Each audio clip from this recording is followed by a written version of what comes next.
Do you have branches from neighbouring trees coming over your side of the fence, dropping fruit, flowers or leaves? Oh, I do. And are these branches too high or too thick for you to cut with a pair of these?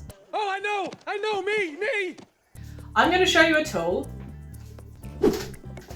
the telescopic tree pruner, that's going to help you manage those branches. So,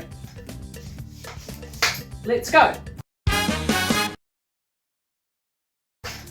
Hi, I'm Jess, the tool and gadget girl. Spring has sprung, there's cherry blossoms and camellias already dropping their flowers. There's a list of things to do in the garden with summer on its way. One of these things is managing some of the branches growing over the fence. This telescopic tree pruner can cut fresh wood that's up to 32 millimeters thick. The head can be adjusted depending on the angle of the branches that you're working with. You can reach up to 3.5 meters high from the ground. Now there's two levers or handles here depending on how high the branches that you're wanting to cut. But before I start, there are a few things that you need to consider. Rule number one. It's always good to wear safety gear like a hard hat, also some safety glasses or sunglasses just to prevent any debris getting in your eyes, and also some workshop gloves as well if you're dealing with plants that maybe have thorns or are a bit splintery. Rule number two. You're going to want to line up the blade, the branch that you're wanting to cut at the base. Try and get close to the base as you can. It will take a little bit of practice just when you're using this, knowing where to place the blade.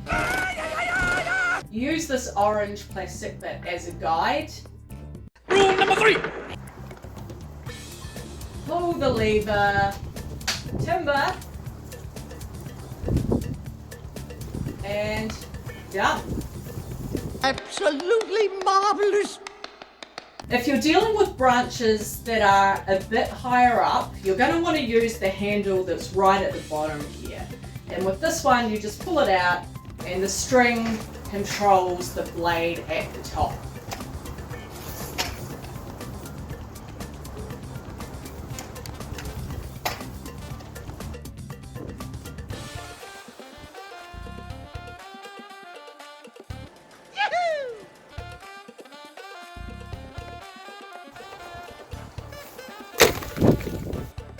On a more serious note here, this tool is for us non-professional, non-arborists working from the ground. Do not use this while climbing up a ladder.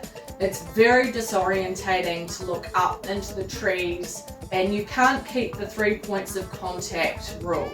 This also requires two hands to operate, so do not risk your health, your safety by trying to do this on a ladder. I mean, who else remembers that ACC ladder accident ad?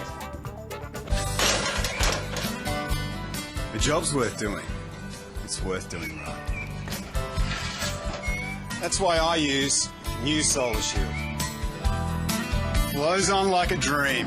Protects against...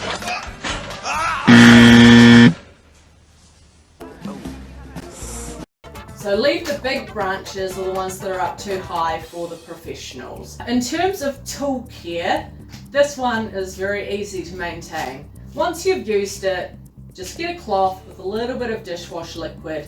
Just clean around the blade carefully, just to get rid of any sap or any debris that's stuck on there. Now, if you notice that the blade is a little bit blunt, just use a sharpening stone to get that all sharp again. It's a very ancient technique of sharpening tools. Lastly, just put a little bit of oil on the joints there, put a little bit on the chain as well, just to prevent rust and to keep it operating well. You can use WD-40, but I like to use a little bit of my olive oil made in Greece. Caesar salad. And that's it. Easy. That is one job that you can tick off the garden list. So coming up, I have a few videos in the pipeline, planning one on an electric car polisher. I have a few other gadget videos as well that I'm going to do. Also open to any ideas that you guys have. I'm wanting to do some videos on power tools as well. In the meantime, just remember, if you're ever having trouble with an item around the house, out in the garage or the garden, stay cool and use the tool /gadget, and I'll catch you in the next video. See ya.